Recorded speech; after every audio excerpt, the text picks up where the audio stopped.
bienvenidos todas las personas al evento conmemorativo por el 25 de noviembre, Día Internacional de la Eliminación de la Violencia contra la Mujer, el cual comprende la Conferencia Internacional Derechos Humanos y Derechos Humanos Emergentes, organizado por la Federación Nacional de Trabajadores del Poder Judicial del Perú, FNTPJ. Agradecemos la participación del maestro Elí Evangelista Martínez, profesor de la Escuela Nacional de Trabajo Social de la Universidad Nacional Autónoma de México y coordinador general de Inclusión Social de la Secretaría de Inclusión y Bienestar Social de la Ciudad de México. Bienvenido, maestro Elí Evangelista Martínez.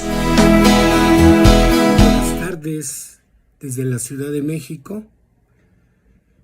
Les damos la más cordial bienvenida a esta conferencia sobre el enfoque de derechos humanos y los derechos humanos emergentes. Agradezco la invitación que me hace la Federación Nacional de Trabajadores del Poder Judicial del Perú, que en el marco de este 25 de noviembre, Día Internacional para Eliminar la Violencia contra las Mujeres, desarrolla este tipo de actividades. Así que vamos a iniciar esta conferencia que tiene fundamentalmente 5 puntos que vamos a desarrollar. Un primer punto donde vamos a hablar de cómo lo social se convierte en una dimensión fundamental para el funcionamiento de nuestras sociedades, la centralidad de lo social. Para que pasemos de la centralidad de lo social, como segundo punto, hablar de los derechos humanos en general, posteriormente de una expresión fundamental de los derechos humanos contemporáneos conocidos como los derechos humanos emergentes. Abordaremos la noción de derechos humanos emergentes para poder llegar a un cuarto punto donde podamos ver los principios de exigibilidad de los derechos humanos, ¿verdad? Es decir, los caminos que nos llevan a que los derechos humanos sean convertidos en realidad en nuestras sociedades, y finalizaremos con algunas proyecciones, algunas sugerencias, algunos retos o algunos desafíos. Primer punto, la centralidad de lo social. Cuando hablamos de la centralidad de lo social, estamos hablando que nuestra sociedad, nuestras sociedades, funcionan a partir de la relación que tienen diferentes dimensiones económicas, políticas, sociales, culturales, medioambientales y otras. En ese sentido, cuando se apela a la centralidad de lo social, es poder también cuestionar modelos de funcionamiento de nuestras sociedades todavía dominantes, donde se privilegia una u otra dimensión para el funcionamiento, fundamentalmente las dimensiones económicas y políticas. Pero cuando hablamos de la centralidad de lo social, primero es que apelamos a una articulación estratégica de todas estas dimensiones. Todas son importantes, lo económico, lo político, lo social, lo cultural, lo medioambiental, pero son importantes y se articulan, se intersectan con un elemento fundamental: poner en el centro también a los sujetos sociales, a las personas, a las familias, a los grupos, a las comunidades, a las colectividades, a las organizaciones, a los movimientos sociales mayoritarios de una sociedad. Poner en el centro lo social significa articular todas esas dimensiones poniendo en el centro a los sujetos y a las personas, poniéndolas en el centro para que esas estructuras, esas instituciones, esas políticas, más que se sirvan de los sujetos sociales, se pongan al servicio de los sujetos sociales para que estos logren mejorar sus condiciones de vida. Por eso, para la centralidad de lo social, que significa poner en el centro lo social, sin desconocer las otras dimensiones, articulándolas, pero poniéndolas en el centro, poniendo en el centro a los sujetos como lo más importante, los sujetos que tienen que estar, ¿verdad? Las instituciones al servicio de ellos y no al revés. Tienen que estar al principio de la fila, no al último. Y además, los sujetos se visibilizan como sujetos de derechos, es decir, como sujetos donde el enfoque de derechos humanos, es decir, ese interés de la sociedad por construir dignidad y bienestar en los sujetos sociales, van a ser fundamentales de tomar en consideración. Por ello, hablar de la centralidad de lo social significa hablar de poner en el centro a los sujetos como sujetos de derechos y lógicamente el sujeto se le mira, sí, con problemas y necesidades, pero también con potencialidades, con fortalezas, con energías transformadoras desde los contextos locales, desde los contextos regionales, nacionales o internacionales. Por eso, en nuestros momentos, hablar de la centralidad de lo social es muy importante porque implica una posición que pone en el centro a las personas, que pone en el centro a las familias, a los grupos con los que ustedes trabajan cotidianamente. Y las instituciones donde estamos tienen que estar al servicio de los sujetos, no al revés. Por eso implica un cambio de paradigma muy importante hablar de la centralidad de lo social. En ese marco de la centralidad de lo social que decíamos pone en el centro a los sujetos como sujetos de derechos, pues resalta este segundo punto que vamos a ver que tiene que ver con el enfoque de derechos humanos. Los derechos humanos, como ustedes saben, son un conjunto amplio de principios, de prerrogativas, de normas que están sustentadas en la dignidad y en el bienestar humano y cuya realización efectiva resulta indispensable para el desarrollo integral de las personas, de los grupos, de las comunidades, de las familias, ¿verdad? El enfoque de derechos humanos retoma una noción personal, pero también comunitaria, colectiva. Y ese conjunto de principios, de prerrogativas y de normas jurídicas se encuentran sustentadas, se encuentran reconocidas dentro de un norme jurídico nacional, pero también desde un marco internacional donde se articulan, ¿verdad? Los grandes tratados internacionales que nuestros estados, ¿no?, reconocen, se adscriben y entonces se convierten también en leyes que tienen que armonizarse con el orden jurídico nacional, ¿verdad? Como ustedes saben, los derechos humanos son derechos inherentes a todos los seres humanos sin distinción alguna de nacionalidad, de lugar de residencia, de sexo, de origen nacional o étnico, de color, de religión, de lengua, de cualquier otra condición. Todos tenemos los mismos derechos humanos que van a ser estos principios, fíjense, que van a estar interrelacionados, que son interdependientes, que son indivisibles y que van a ser por eso muy importantes de tomar en consideración cuando se habla de esta noción de derechos, ¿verdad? Dentro del marco de los derechos humanos en general, podemos nosotros retomar un tercer elemento que va a ser fundamental de tomar en cuenta, sobre todo en la discusión actual de los derechos humanos, ¿verdad? En esta discusión contemporánea, compleja de los derechos humanos, donde podemos ver diferentes tendencias, diferentes posiciones. Y por ello, uno de los aspectos fundamentales, que es el tercer punto que vamos a desarrollar en esta exposición, tiene que ver con los derechos humanos emergentes, ¿verdad?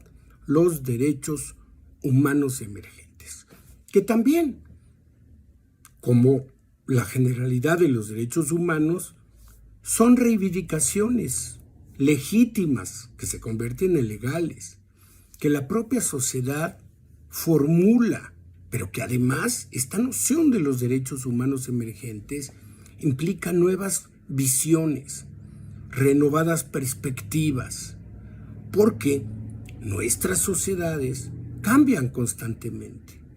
Y como resultado de esas transformaciones, de esas necesidades que van cambiando, pues los derechos humanos también se van adaptando y se traducen en nuevas necesidades que van a conformar nuevos derechos. Los derechos humanos emergentes van a surgir de la dualidad entre nuevos derechos y las actualizaciones de los derechos clásicos. Y va a tener una respuesta muy importante a las reivindicaciones de los actores locales, nacionales, internacionales, que van a movilizarse para que esos derechos se visibilicen. Por eso se afirma que los derechos humanos emergentes son reivindicaciones de nuevos derechos humanos o de derechos humanos parcialmente reconocidos o de derechos humanos reconocidos pero que no llegan a grupos de sectores prioritarios de la sociedad, que es muy importante tomar en consideración.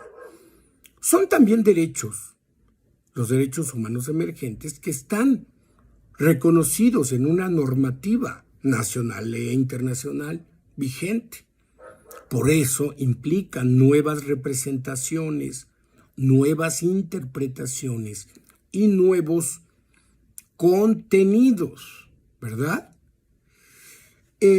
Para los derechos humanos emergentes, un instrumento fundamental de referencia es una declaración, fíjense, la Declaración Universal de los Derechos Humanos Emergentes, que es aprobada en la Conferencia de Monterrey, en México, en el año 2007, en el marco del Foro Mundial de las Culturas. Y esta declaración reconoce los derechos inherentes al ser humano, pero que van a estar en permanente transformación, evolución y actualización, y que van a tener también consideraciones situadas a partir de cada tiempo, de cada espacio donde se desarrollan independientemente de la visión universal de la propia noción de derechos, ¿verdad? ¿Por qué? Porque los derechos humanos emergentes van a responder a las dinámicas de la sociedad que van cambiando, a esas transformaciones tan vertiginosas y que lógicamente se van a expresar en el derecho internacional, en los grandes tratados internacionales, como esta Declaración Universal de los Derechos Humanos Emergentes, y que se van también a armonizar con la legislación nacional. Los derechos humanos emergentes, así como los derechos humanos en general, van a tener diferentes principios. El principio de coherencia, el principio de horizontalidad, el principio de interdependencia y de multiculturalidad, el principio de responsabilidad solidaria, el principio de inclusión social, que va a ser muy importante, el principio de género, el principio de no discriminación, el principio de participación política y social. Y normalmente, para poder entender el marco general de los derechos humanos emergentes, va a ser importante ubicar tres grandes dimensiones que van a conformar esta situación de construir permanentemente los derechos humanos, ¿verdad? Entonces hay una triple dimensión de los derechos humanos emergentes. Una primera es que se va a apelar a que debe de haber nuevos derechos nuevos, que no tienen precedentes, que no tienen que tienen escasos vínculos con derechos ya reconocidos jurídicamente, ¿verdad? Uno de estos, por ejemplo, es el derecho al Internet, ¿no? Que hace 20 años, 30 años no se consideraba un servicio, ahora se considera un derecho, ¿verdad? Entonces hay en los derechos humanos emergentes derechos nuevos que se van a ir construyendo. Hay derechos ya contemplados, pero que es importante actualizarlos, reformularlos, potenciarlos, darles nuevas interpretaciones y darles una ampliación de contenidos, ¿verdad? Entonces, fíjense, estos derechos ya contemplan, por ejemplo, el derecho a la salud, ¿verdad? Y ahora, con la pandemia, el derecho a la salud se ha traducido en un derecho emergente del derecho a la vacunación, ¿no? Entonces, es un derecho ya contemplado, pero que se tiene que especificar de acuerdo a cómo la sociedad va desarrollándose, ¿verdad? Entonces tenemos derechos nuevos, derechos que ya son contemplados y que tienen que desarrollarse más para tener nuevas interpretaciones o ampliar los contenidos de los mismos. Y va a haber otro tipo de derechos en los derechos humanos emergentes, que son los derechos extendidos, que son esos derechos de reconocimiento a colectivos que tradicionalmente no han disfrutado de los derechos, aunque existan, ¿verdad? Entonces, estos derechos extendidos tienen que ver, por ejemplo, con las poblaciones LGBTIQ+, no reconocidas, pero que van a ser muy importantes de tomar en consideración, sobre todo en el ámbito de lo social, ¿verdad? Estos derechos humanos emergentes, es decir, los derechos nuevos, derechos que ya están, pero que se van especificando y se van haciendo más con nuevas interpretaciones y con nuevos contenidos. Y estos derechos humanos extendidos, que van dirigidos a colectivos que tradicionalmente no han disfrutado de ellos, se pueden traducir en varios ejemplos, ¿no? Derecho, por ejemplo, ahora se habla del derecho al agua, del derecho al saneamiento, del derecho a las tecnologías de la información, como les decía, el derecho a Internet, el derecho a una muerte digna, que es una discusión bioética muy fuerte, ¿no? La eutanasia, el derecho a la esperanza, el derecho a la memoria, el derecho a acceso a medicamentos. Se habla de un derecho muy importante a una renta básica, ¿no? Un salario básico que la sociedad otorgue, el derecho a la ciudad, cuando las ciudades se conforman como núcleos fundamentales de nuestras sociedades, los derechos urbanos, el derecho al color, el derecho los derechos a las audiencias, los derechos de los públicos. Un tema muy interesante, pero también no por ello polémico, derechos a la protección de los animales, más que derechos de animales, derechos a la protección de los animales, derechos humanos de las nuevas familias, de las nuevas configuraciones familiares que seguramente ustedes tendrán, ¿verdad? Una familia con papá, mamá e hijos, que no necesariamente es la familia que ustedes van a tener cuando reciban, porque a lo mejor van a tener familias con 2 mujeres o con 2 hombres. Muy importante entonces esta discusión de los derechos humanos emergentes, que va a ser fundamental de tomar en cuenta, sobre todo en el marco de una noción de derechos humanos y en el marco también de nociones muy vinculadas a nuevos derechos, a derechos ya contemplados pero que se tienen que actualizar, o derechos extendidos donde existen, pero no llegan a la gente.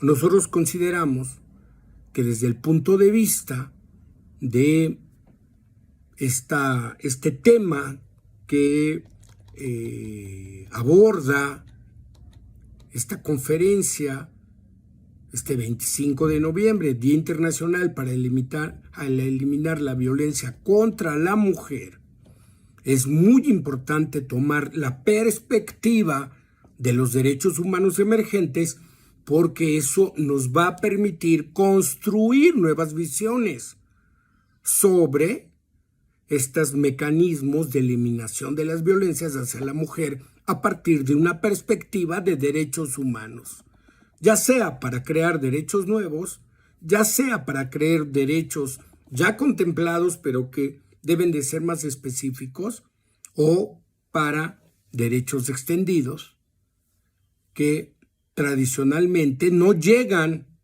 a los grupos de atención prioritaria a las que son desarrollados.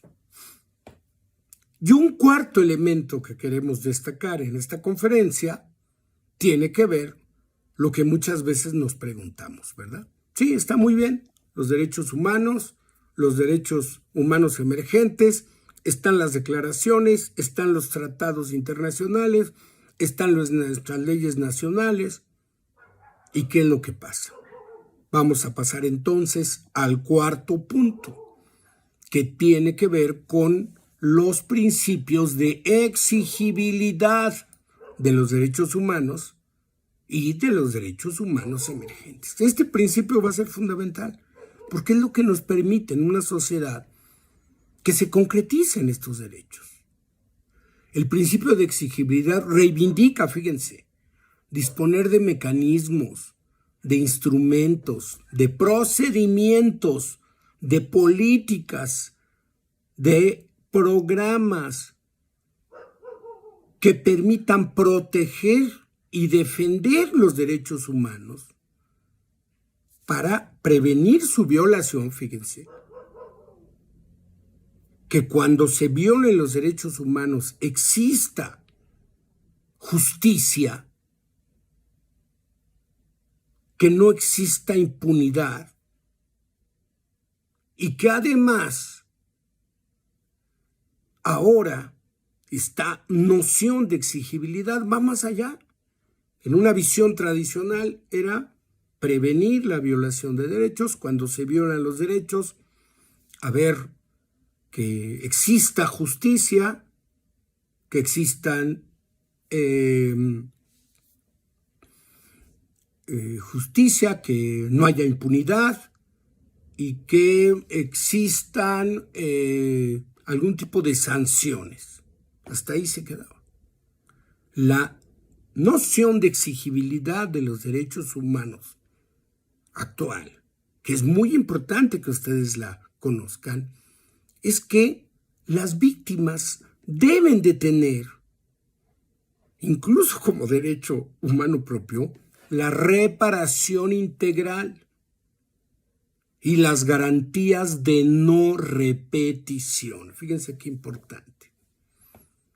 Es decir, a una visión tradicional de derechos humanos donde hay que prevenir su violación, pero si se violan hay que hacer justicia, hay que sancionar.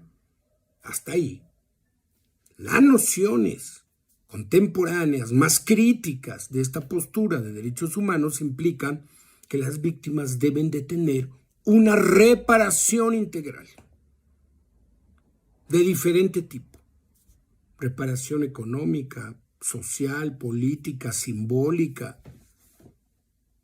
Y además deben de tener garantías de no repetición de las violaciones.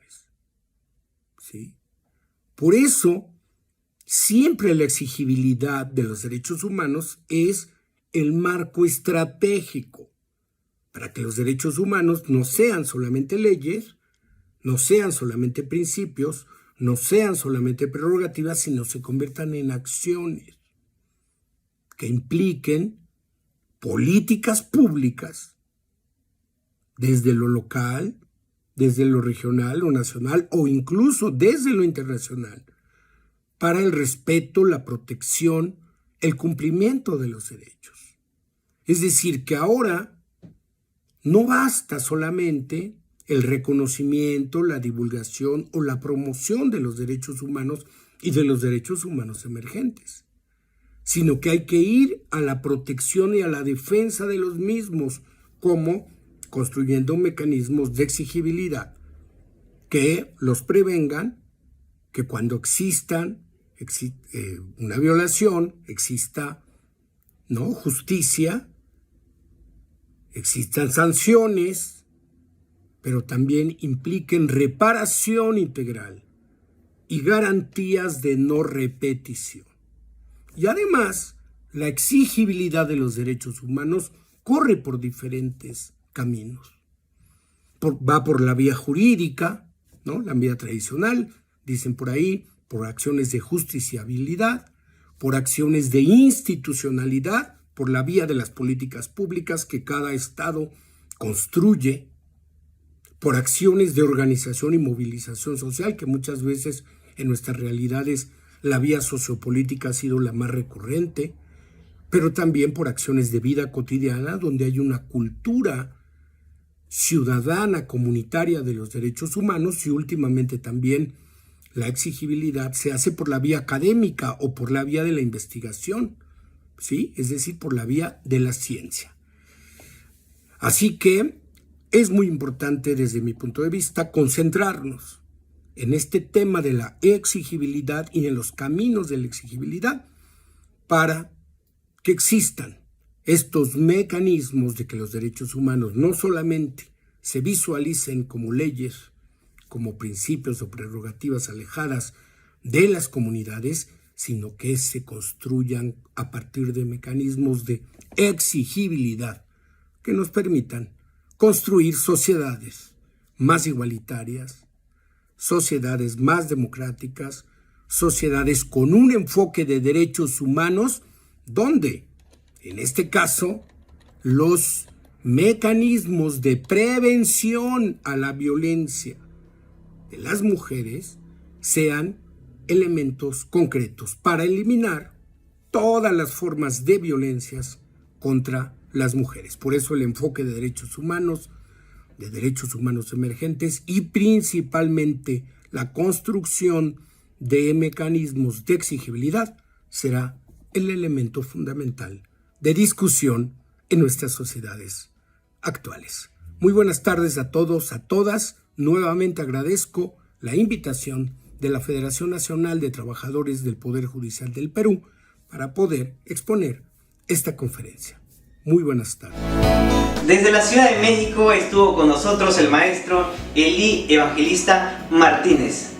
Nuestros compañeros judiciales y el arte nos acompañan desde la Corte Superior de Justicia del Cusco con el tema Momento de Amar. Presentamos a Eduardo Abraham Peña Julián y al grupo Los Peñalba.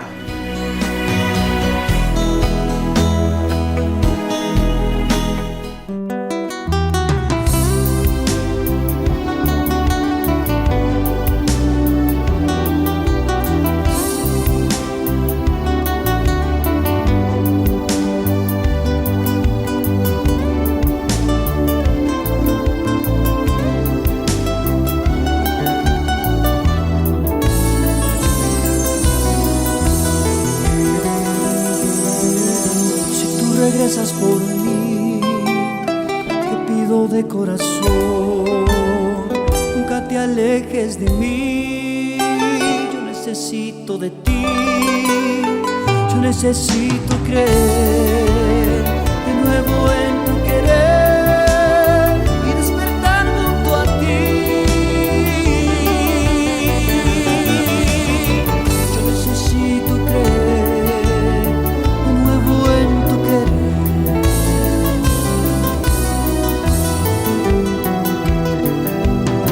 Imaginé una vez mi vida sin tu amor.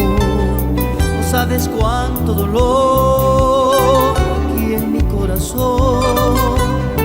Entonces yo comprendí que tú eres parte de mí. Sin ti yo no sé vivir.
sabes cuánto dolor aquí en mi corazón.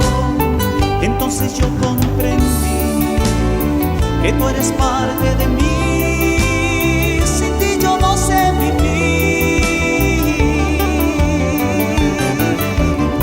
Entonces yo comprendí que tú eres parte de mí.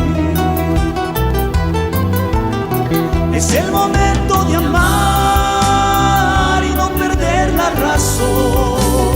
Contigo quiero vivir, acariciando tu piel. Tus labios me besarán, mis manos te cuidarán, y así seremos felices. Mis manos te cuidarán y vivirás junto a mí. Mis manos te cuidarán y así seremos felices.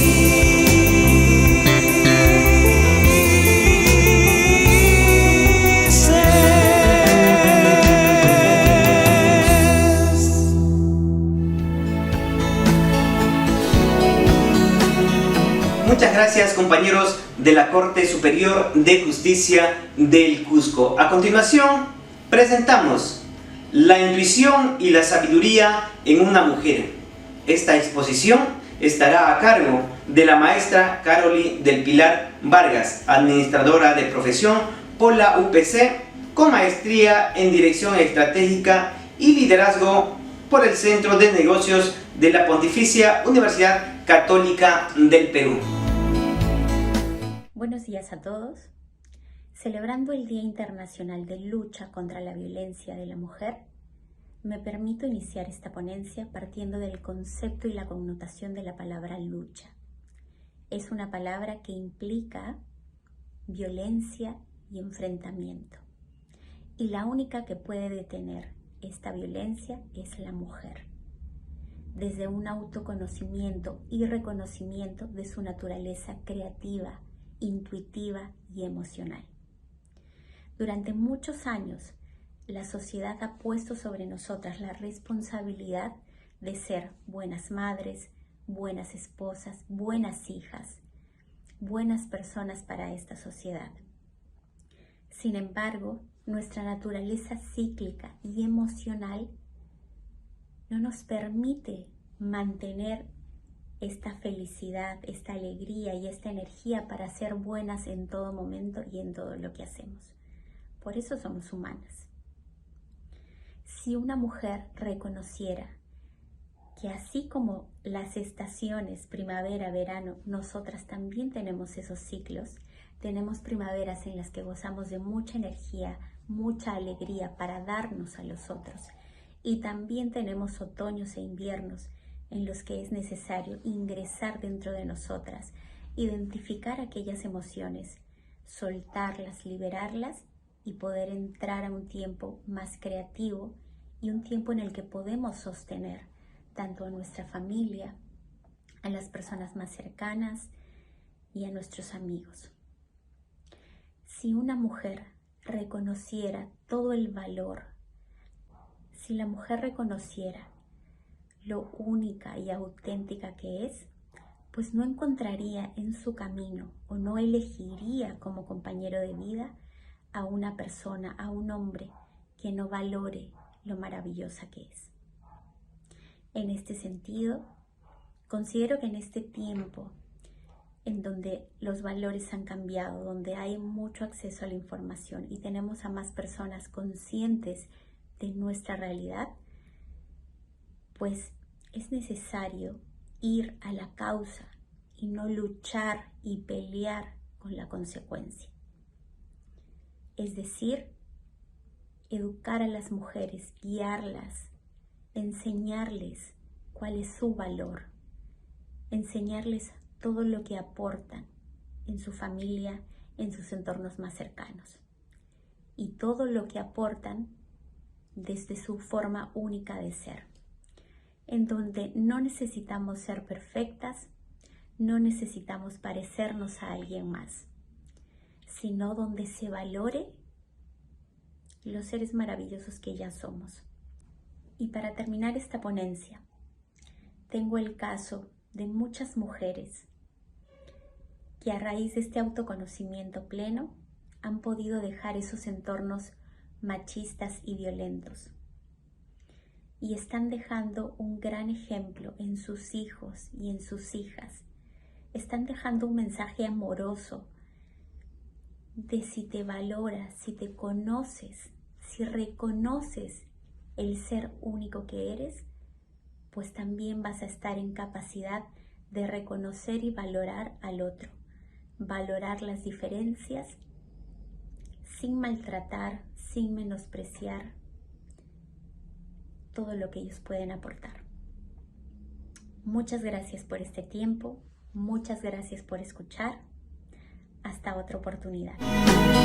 Muchas gracias, maestra Caroline del Pilar Vargas. Queremos agradecer a los compañeros que nos acompañaron esta tarde en esta conferencia internacional organizado por la Secretaría de la Mujer y Bienestar Social de la Federación Nacional de Trabajadores del Poder Judicial del Perú. Muchas gracias.